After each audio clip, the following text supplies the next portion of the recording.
I gave my son the gift of a lifetime on his wedding day. But what he gave me in return broke my heart.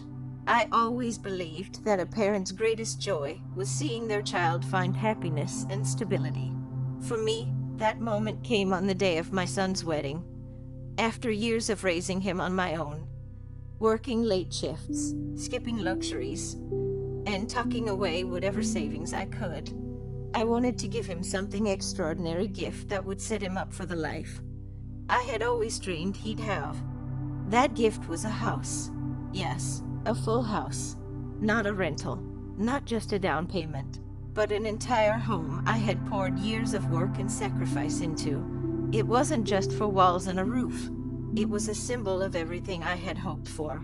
Him security, love, and a fresh start with the woman he had chosen as his wife.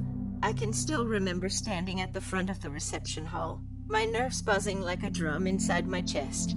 The music had faded after their first dance. The guests were laughing, glasses clinking, and I felt my heart swelling with both pride and fear.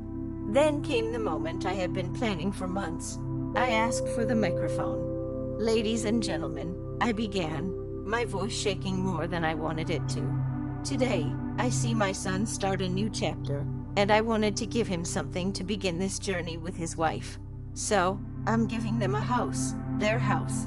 The room gasped in unison. Applause erupted so loud, it rattled the chandeliers. My son's face lit up. His bride covered her mouth in disbelief, and people stood from their chairs to cheer. Some even wiped away tears. In that moment, I felt like every sacrifice I had ever made, every sleepless night, every double shift, every dollar saved was worth it. My son hugged me so tight I thought he'd never let go. His bride kissed my cheek, and I thought to myself, this is how I'll be remembered. Not for what I lacked, but for what I gave. But if life has taught me anything, it's that joy is fragile. The days after the wedding brought them new routines and for me, a strange mixture of relief and emptiness. I had spent so long being the provider that stepping back felt foreign. I didn't expect to be with them every day, but I thought I'd at least be welcomed for dinners, invited to share small moments, maybe even asked for advice as they settled into their married life. At first, things seemed normal. My son would call occasionally, short updates, quick check-ins. His wife was polite enough, though distant. I brushed it off as newlywed nerves. I reminded myself, they need space, give them time. Still, there were moments I couldn't ignore. One afternoon, I stopped by their house with a basket of groceries, thing major, just some homemade bread and fruit from the market. I rang the bell, expecting smiles. Instead, his wife opened the door, her expression stiff, her body angled as if to block me from stepping inside. "Oh, hi," she said flatly. I lifted the basket and smiled. "Just thought I'd drop these off for you both. How's everything going?" She hesitated before finally letting me in. My son wasn't home. She offered me tea, but the tension in the air was thick, almost buzzing. We made awkward small talk, and before long, I excused myself. Driving home, I couldn't shake the feeling that I wasn't wanted there. Then came the wedding photos. The photographer shared the full gallery, and I was eager to relive the memories. But as I scrolled through, my excitement turned to unease. Picture after picture showed everyone smiling, laughing, embracing, but my presence was minimal, cropped out, blurred in the background, standing at the edges. It wasn't intentional, I told myself, yet it gnawed at me like a splinter I couldn't pull out. Had I done something wrong? Months passed, and the distance grew sharper. Phone calls became rare, visits shorter, conversations colder. Every time I asked how they were doing, my son brushed me off with phrases like, "We're fine, Mom," or "Don't worry about us." But I did worry, not because I wanted to intrude, but because I cared. The breaking point came one evening when I called him. I simply asked if he and his wife wanted to join me for dinner that weekend. There was a long silence on the other end before he sighed. "Mom," he said, voice edged with frustration, "you need to stay out of my marriage." Those words hit me harder than any blow. Stay out. After everything. After I had given him the very house he and his wife lived in. after I had worked myself nearly to the bone so he could stand tall on his wedding day.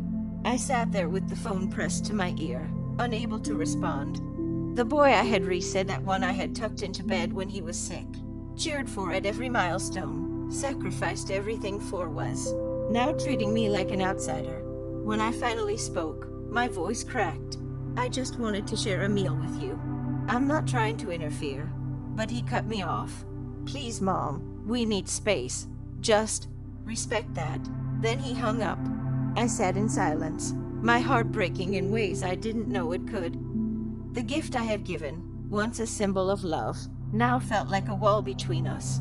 That night, as I lay awake, I replayed everything: the wedding, the applause, the hugs, the tears, how quickly joy had turned into distance. And then, a thought crept in, one I hadn't considered in months. The deed. I hadn't transferred it yet. The house was still in my name. For months, I had meant to finalize the paperwork, but something always delayed at work. Time, maybe even a subconscious hesitation. And now, staring at the ceiling, I realized my son thought he owned the house. He thought he held all the power, but he was wrong. The house was still mine, and maybe, just maybe, that was the only way I could take back what he had taken from me.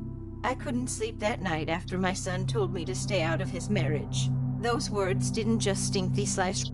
They spun in my mind like a cruel echo, louder each time, reminding me of every sacrifice I had made, every silent prayer I had whispered for him. I wasn't meddling. I wasn't interfering. I was loving the only way I knew how.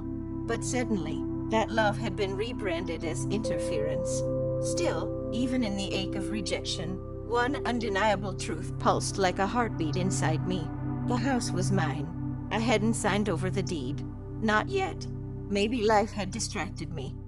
Maybe a hidden corner of my heart had hesitated, sensing something like this could happen. And now, that hesitation on so far felt prophetic.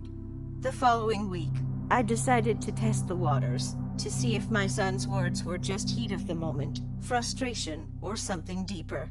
I dialed his number, forcing my voice into calmness. "Hi, sweetheart," I said gently.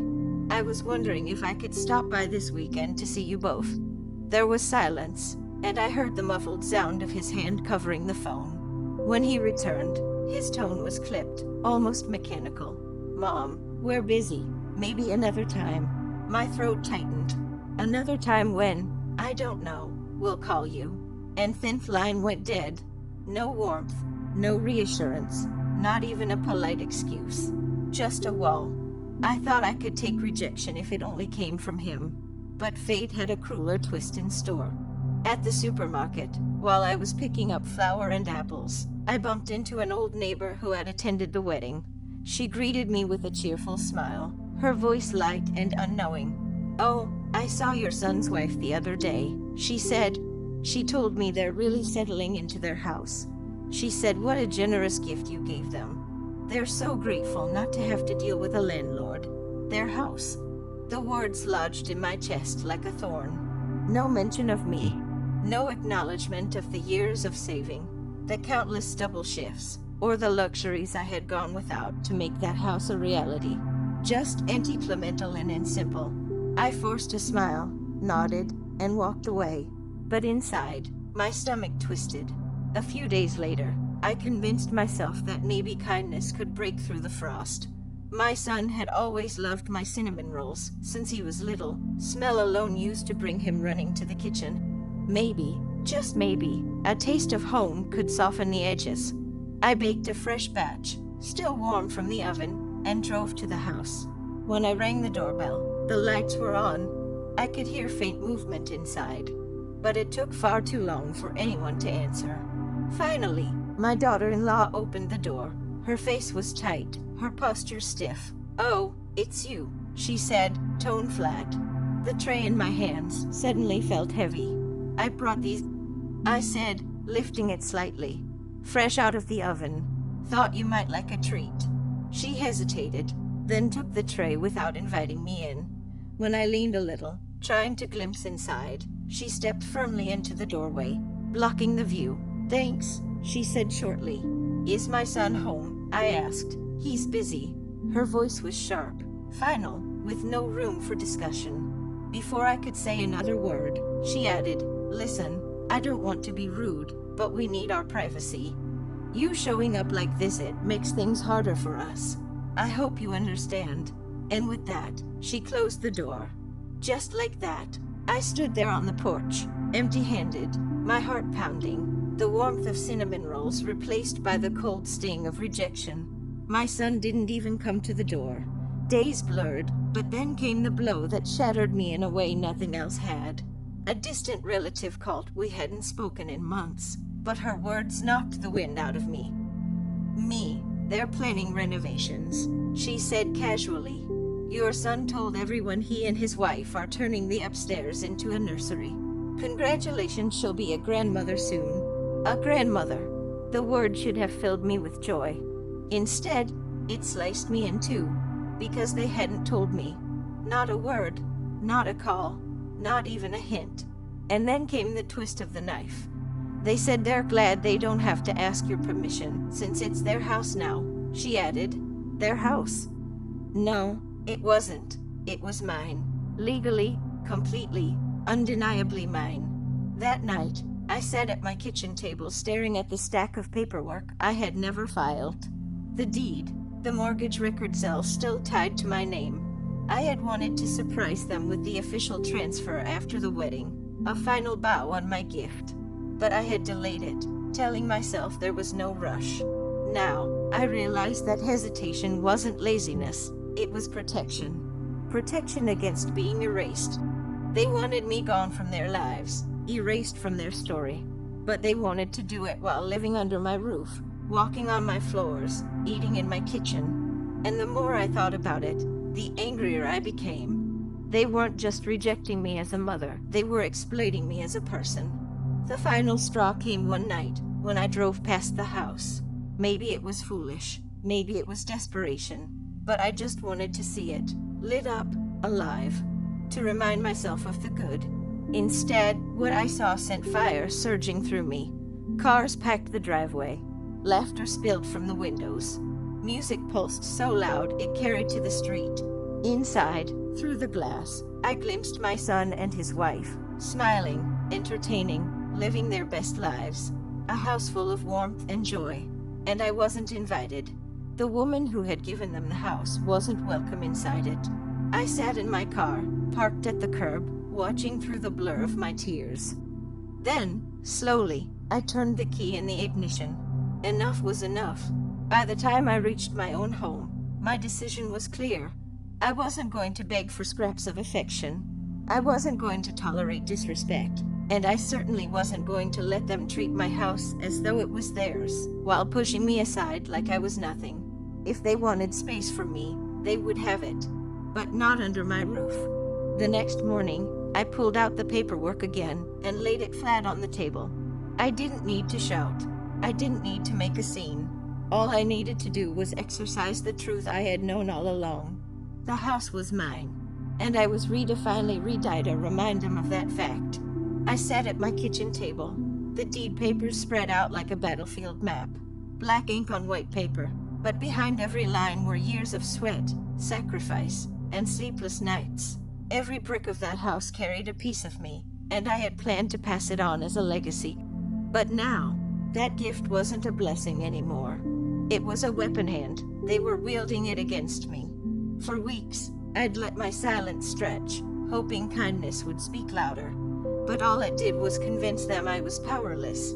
They mistook my generosity for obligation. They mistook my love for submission. They were wrong. The very next morning, I walked into a lawyer's office, clutching every document I had on ownership records, tax statements, the deed itself. My fingers trembled as I laid them down, but my resolve didn't. The lawyer flipped through the stack, her expression calm, professional. Then she looked up at me, her voice firm. "You are the sole legal owner," she said. "Whatever verbal promises you made don't matter. Until you sign over that deed, that property is yours completely." Her words didn't just comfort me, they lit a fire inside me. So, I asked slowly if I wanted to hypothetically ask them to leave. She didn't hesitate. you'd be well within your rights. Of course, procedure matters, but legally, you hold every card. For the first time in months, I exhaled without feeling like I was collapsing. I walked out of that office taller, steadier. The papers in my bag weren't just documents anymore. They were proof that I hadn't lost everything, that I still had power. That weekend, I decided to use it. I drove to my house just as they were stepping out, arms linked, heading for a Saturday of shopping. My son's face flickered with surprise when he saw me. His wife's expression hardened instantly, arms crossing as though she were already defending her territory. "What are you doing here?" she snapped. I met her eyes, unflinching. "I'm here to talk. To both of you." My son shifted, uneasy. "Mom, this isn't a good time." "No," I cut in, sharper than he'd ever heard me. "This is exactly the right time." Inside, the air felt thick enough to choke on. They sat together on the couch, shoulder to shoulder, while I stood tall by the fireplace, folder in hand, the same fireplace I had chosen years ago, dreaming of family gatherings that now seemed like someone else's fantasy. "I've been patient," I began, voice steady but laced with steel. "I've been quiet, but silence has its limits. And now, I need to remind you of something. This house has its roof over your head since mine. Every brick, every nail, every inch of it still belongs to me." My son frowned, disbelief clouding his face. "Mom, what are you talking about? You gave us this house." "I promised you a gift," I corrected. "A gift I never finalized. The deed is still in my name. You've been living here rent-free, treating me like an intruder in the home I built with my blood and sweat." And then my voice caught, but I pressed forward. "You told me to stay out of your life, out of your marriage." His wife shifted uncomfortably, but her lips stayed pressed together, as though daring me to finish. My son rubbed his temples, eyes darting anywhere but mine. "Mom, we didn't mean it like that." "Yes, you did," I said firmly. "And that's fine. If you don't want me in your life, I'll respect that. But you won't have me in my house. Not both." The silence after those words was so heavy, I thought the walls themselves might crumble under it. "Are you saying you want us to leave?" My son finally whispered. I held up the folder and let the papers fan out like a dealer laying down a royal flush. "These are the deeds, the tax records, proof that this house is still mine. If you want to build a life without me, then do it without standing on what I worked for. You can't erase me and keep the walls I built." That's when she snapped. "This is ridiculous." My daughter-in-law shot back, her voice sharp. "We've made this our home. We painted, we furnished, with whose money?" I asked, cutting her words clean in half. "Whose foundation? Whose walls? Everything you've done here is decoration on a structure I built. Don't confuse curtains with bricks." Her mouth clamped shut. For the first time in years, I looked at my son not as the boy I raised, but as a man who had chosen Kozan distance, chosen disrespect. The ache in my chest was sharp, but behind it was something stronger, resolve. "Mom," his voice was smaller now, almost pleading. We thought this was ours." "It could have been," I said quietly, "if you had treated me with respect. If you had remembered that family is not disposable when it's inconvenient. But you didn't. And now, I have no reason to give you something you've treated like a prize instead of a gift." I gathered my folder, walked to the door, and paused with my hand on the knob. I didn't look back as I said the final words that sealed the air like glass. "You told me to stay out of your marriage. Fine. But remember, this seal also stay out of paying for it." Then I left. Back home, the tears came not from regret, but from release. For so long, I had carried the role of provider, the one who gave without asking, who stayed quiet to keep peace. But that silence had twisted me into a shadow of myself. It had made them believe I was nothing more than a purse with no voice. Not anymore. The next day, I began the formal process. Notices drafted. Timelines set. My lawyer guided me step by step, her words firm, steady, like the ground under my feet. And soon enough, whispers spread through the family grapevine. Some called me selfish. Others whispered I was finally standing tall. I let them talk. Their opinions couldn't pay my mortgage, couldn't erase the ache of being cast aside. This wasn't about revenge. It was about respect. If my son and his wife wanted to build their future, they would do it the way I had, through sacrifice, perseverance, and work. Not by lounging in a home they didn't own while pushing away the person who gave it to them. That night, I sipped tea in the quiet of my kitchen, eyes tracing over old photographs. My son's first steps, his first day at school, his first baseball game, when he looked up and saw me cheering louder than anyone else. I still loved him. I always would. But love doesn't mean enabling disrespect. Sometimes love means letting go, forcing the lesson of life to land, even if it shatters your own heart in the process. And so, I waited for the day the papers would be served. I stood at the edge of their perfectly polished living room, the chandelier's glow bouncing off rows of wine glasses like a stage light I was never meant to stand under. Guests laughed in clusters, plates of roasted lamb and rosemary in their hands, voices rising in a harmony of cheer. On the surface, it was a celebration, but under that glittering scene, I felt like a ghost. It was supposed to be a housewarming party, my son's housewarming party. But every shelf, every wall, every polished tile came from me, from years of sacrifice, of nights I spent at the diner, saving dollar by dollar. And yet, that night, I wasn't honored. I wasn't even acknowledged. I was just another body in the room. What happens when a gift meant to unite a family becomes the wedge that tears it apart?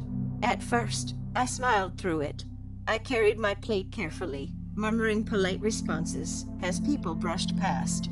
But the longer I listened, the heavier the weight on my chest became. Neighbors leaned in, congratulating my son on the wise investment he had made. His in-laws bragged about how their daughter had married so well, and my son, he stood tall, his arm draped proudly around his wife, grinning as if he'd laid every brick with his bare hands. Not once did he correct them. Not once did his eyes seek mine, as if to silently say, "She made this possible." And when the speeches began, the betrayal deepened. His wife's father raised a glass. To my daughter and her husband, he boomed, for building such a beautiful home together. May this house be filled with laughter and children for years to come. The room erupted in applause. Glasses clinked, laughter soared. And me, I sat frozen. The words didn't just stink, they carved a wound. Building such a home together. They hadn't built it. They hadn't even bought it. I had. When silence burns hotter than anger, how long can someone hold it in before they erupt? I escaped to the kitchen, pressing my palms against the cool counter as if it could steady me. A neighbor I barely knew followed, smiling warmly. "You must be so proud," she said. "Of course," I replied automatically. "They're so independent, buying a house so young. Not many can do that these days." Independence. Buying. The words almost choked me. They had done neither. I bit my tongue so hard I tasted blood. Before I could gather a response, she patted my shoulder and walked off, leaving me drowning in truths no one else seemed to know. When I tried to help later, clearing plates, my son's wife whispered sharply, "You don't need to hover. We've got this covered." Hover. The word hit harder than a slap. I wasn't hovering. I was barely present. And yet, in the house I had given them, I had somehow become an intruder. Finally, I decided to leave, quietly. I slipped my coat over my arm and headed for the door. Maybe if I left unseen, the ache would be easier to carry. But then I heard his voice. "Leaving already, Mom?" I turned. He stood there, smiling casually, as though I were just another guest cutting out early. "Yes," I said softly. "I think it's time." He shrugged. "All right then, drive safe." No hug, no warmth, just polite dismissal. Sometimes, the greatest betrayals aren't in what's said but in what's left unsaid. On the drive home, the road blurred with my tears. My hands gripped the wheel, but my mind replayed the toasts, the laughter, the dismissals. I had never felt so unwanted in a place that existed only because of me. By the time I pulled into my driveway, my decision was no longer just a spark. It was a flame. Over the next few days, I wrestled with it. Should I confront him? Should I swallow my pride? But deep down, I knew this wasn't about pride. This was about respect. So I picked up the phone. "Daniel," I said, voice firm. "We need to talk." "About what?" His tone was distracted. "About the house." Silence stretched on the other end. Then finally, "Mom, not this again. Not this again." The words made my blood boil. "Yes, this again," I snapped. "Because that house was my gift, my sacrifice. And last night, while everyone praised you, you didn't say a single word about where it came from." "Mom, we can't tell people every detail of our finances," he said sharply. "That's private." "This isn't about finances," I shot back. "It's about acknowledgement. You let them believe you bought it yourself." His sigh was impatient, dismissive. "Look, Mom, we appreciate what you did, but it's our life now. Our marriage, our house, and honestly," he paused just long enough to twist the knife, "maybe it's best if you stay out of it." Those 6 words, "stay out of it," cut deeper than any knife. What would you do if your own child told you that? I sat there, phone pressed to my ear, heart pounding. Stay out of it. As though I were meddling. As though my sacrifice were an inconvenience instead of the foundation of his life. "Fine," I whispered, "if that's what you want." And I hung up. The quiet of my kitchen wrapped around me like a shroud. My eyes fell to the folder of bills and mortgage papers, still neatly tucked away in my drawer. And then the realization hit me, sharp and undeniable. Maybe he was right. Maybe it was his life. But the house was still mine. When a gift becomes a weapon, who really holds the power, the giver or the receiver? I didn't sleep much after that call. His words, "stay out of it," kept echoing in my head like a hammer on steel. Stay out of it. How do you stay out of something you built with your own 2 hands? Something you poured your savings, sweat, and years of sacrifice into? I wasn't meddling. I wasn't interfering. I was the reason that house even stood. And yet, my son wanted to pretend I had nothing to do with it. When respect is taken for granted, is silence still love, or is it surrender? The next morning, I pulled out the thick folder I kept in my drawer. Inside were the bank statements, the loan receipts, and most importantly, the deed. That single piece of paper was the anchor of everything. His name was on it, yes, but so was mine, because legally, I hadn't signed everything away yet. I had transferred use, but not full ownership. Some instinct told me to hold back when I first made the gift. Some whisper deep inside had said, "Keep a tether," and now, that instinct felt prophetic. I stared at my signature alongside his, my pen trembling as I traced the ink. If he truly wanted me out, then maybe it was time to remind him who really held the strings. But I didn't confront him right away. Instead, I decided to watch, to listen, to understand just how deep this dismissal ran. So I visited the house again, unannounced this time. When his wife opened the door, her smile was tight. "Oh, it's you," she said, not even bothering to hide the irritation. "Yes, it's me," I replied evenly. "I thought I'd stop by." She hesitated, then stepped aside reluctantly. Inside, the atmosphere was nothing like the glossy housewarming. The curtains were drawn, dishes piled in the sink, and the air smelled faintly of last night's arguments. The shine was gone, replaced by the heaviness of real life. I sat in the living room, waiting, until my son finally emerged. "Mom, you should have called," he said sharply. "I didn't realize I needed permission," I countered. His wife shot him a look and I told her so look. And in that look, I understood something chilling. She wasn't just indifferent toward me. She wanted me gone. Sometimes, the battle isn't between parent and child, but between the silent whispers of influence behind closed doors.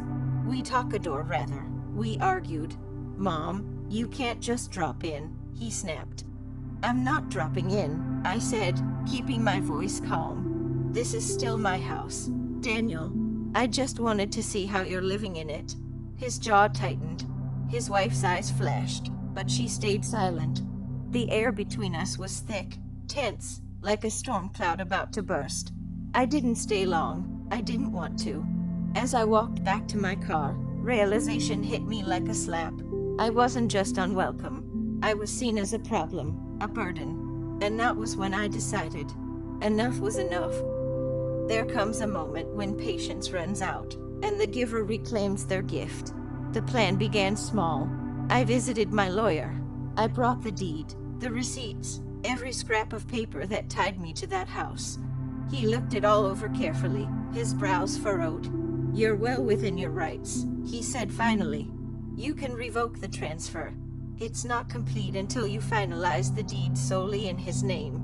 And if I do that," I asked quietly, "then the house is yours again, legally, completely." I sat there, my heart pounding. The thought of it was both terrifying and liberating. But one thing was certain: if I went through with this, there would be no turning back. That evening, I drove past the house. The lights were on, music spilling faintly from the open windows. Inside, I saw shadows moving low to life. Their life, and I thought, they don't even realize the ground they stand on isn't theirs. They don't realize every comfort, every wall, every brick is still under my name. That realization was like a switch flipping inside me. For the first time in months, I didn't feel invisible. I felt in control. What happens when the person you cast aside remembers the power they still hold? The next week, I played the part of the quiet mother again. I didn't argue. I didn't confront. I let them think they had won that. I had retreated. But behind the scenes, the paperwork was moving. One afternoon, while sorting through some old boxes, I came across a framed photograph. It was from my son's wedding hymn, in his tuxedo, me standing proudly by his side. His eyes were bright then, full of gratitude and love. I traced the edges of the frame with my fingers, a pang of grief cutting through me. How had we gone from that day to this coldness? But grief wasn't enough anymore. Now, it was resolve. The final meeting with my lawyer sealed it. He slid the documents toward me. "Sign here," he instructed. My hand shook as I picked up the pen. This was the moment line between giving and reclaiming, between silence and action, between being erased and writing myself back into the story. I signed, and just like that, the house was mine again. I didn't tell him immediately. No, I wanted him to feel it, to experience the weight of his choices. So I waited until the next bill arrived, waited until the next letter came, addressed not to him, but to meth legal owner. And when he called, confusion lacing his voice, asking why the mortgage company had contacted me instead of him, that's when I knew. The tide had turned. The storm was coming. And this time, I wasn't the guest, I was the landlord. The first time Daniel realized something was wrong, it was small. A letter from the utilities company, addressed not to him, but to me. He brushed it off, probably thought it was a clerical mistake. The second time, it was a phone call. The mortgage officer left a message on my voicemail, asking to confirm the monthly payment schedule. I could almost hear the confusion building in my son's head. By the third time, he couldn't ignore it anymore. He called me, "Mom, what's going on? Why are these letters coming to you? Why are they saying you're still the owner?" His tone was sharp, but beneath the anger, I heard something else, Eunice. I took a long breath. Because, Daniel, I am the owner. There was silence. Heavy, suffocating silence, like the still air right before a storm breaks. "What do you mean?" he finally demanded. "I mean, I never signed the house over completely. I gave you the chance to build a life here, but you told me to stay out of it. So I listened, and now I've taken back what was always mine." When the truth finally cracks open, it isn't anger you hear first, it's disbelief. That night, he came storming into my kitchen like a teenager who'd broken curfew. His wife followed close behind, her eyes wide and sharp with accusation. "You can't do this," he shouted. "Daniel," I said, steady but firm, "I already did." His wife jumped in then, her voice cutting like glass. "You're ruining our lives. Do you know how humiliating this will be?" I turned toward her slowly. "Humiliating? You let my son treat me like a nuisance in the home I paid for. You told him to cut me out. And now you want to talk to me about humiliation." Her face paled, but Daniel's anger only burned hotter. "You're punishing me, Mom. You're punishing us." I set my palms flat on the table. "No, Daniel, I'm teaching you.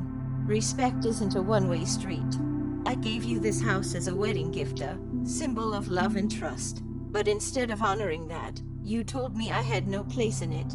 You told me to stay out. So I did. And when I stepped out, I took my house with me. Sometimes the harshest lesson isn't shouted, it's signed in ink." For a moment, he just stood there, breathing hard. His pride battled with his desperation, his anger against the cold edge of truth. "You're really going to throw us out?" he asked finally. His voice cracked, and for a fleeting second, I saw the boy he used to be, the boy who ran to me when he scraped his knee, the boy who once looked at me like I was his whole world. That memory burned deep, but I couldn't let it sway me. "I'm not throwing you out, Daniel," I said softly. "You did that yourself. You and your wife made it clear you didn't want me in this house. So now you'll live exactly as you asked, without me." The weeks that followed were chaos. Lawyers, notices, meetings. I didn't make it cruel. I gave them time, gave them chances. But the truth was unavoidable. They could no longer stay in a home that wasn't theirs. I watched as they packed their things, box after box, the echoes of their laughter, their fights, their short-lived dreams bouncing off the walls. His wife refused to look at me. Daniel tried, but every glance was a storm of shame and resentment. When the moving truck finally pulled away, I stood alone in the driveway. The house behind me was quiet. Empty, yes, but not abandoned. It was mine again. Some endings look like loss from the outside. From the inside, they're a reclaiming of dignity. That first night back in the house, I wandered room to room. The walls seemed taller, the air is lighter. For the first time in months, I didn't feel like a guest in my own story. I cooked dinner in the kitchen I'd once built from scratch, sat at the dining table I had sanded with my own hands, slept in the bedroom where I once dreamed of a future full of warmth and family. Sadness lingered, of course, sadness for the broken bond between mother and son. But underneath that sorrow was peace. Because finally, I understood. Love doesn't mean erasing yourself. Love doesn't mean surrendering your worth just to keep the peace. Respect has to go both ways. Weeks later, Daniel called. His voice was quieter now, humbled. "Mom, I don't know if I can forgive you." I closed my eyes, letting the words sink in. "I don't need your forgiveness," I said gently. "What I need is your respect. And maybe one day, when you understand what it means to give without being dismissed, maybe then we can start again." He didn't reply, but he didn't hang up either. And that silence for the first time felt less like an ending, and more like the beginning of something new. A week later, I walked through the neighborhood at dusk. I stopped on the small footbridge that stretched over the creek, the same bridge where I used to take Daniel when he was a boy. He would toss pebbles into the water, counting the ripples, while I reminded him that even small actions spread far. Now, standing there alone, I held a smooth stone in my hand. I whispered aloud, as if speaking to that younger version of him. "Every gift ripples outward, Daniel, but so does every act of disrespect. You forgot that." And with that, I let the stone drop into the creek. The ripples spread wide, vanishing into the current. A reminder that choices echo long after words fade. Looking back, I know people will judge me. Some will say I was too harsh, that I should have let it go for the sake of family. Others will say I was right, that I did what any parent should do when their sacrifice is spat on. But this was never about punishment. It was about reclaiming myself, my voice, my worth, my place. I gave my son everything, including the roof over his head. And when he told me to stay out, I stayed out by taking the house with me. Family can build you, or family can break you, but respect, that's the foundation. And without it, no house, no marriage, no bond will ever stand.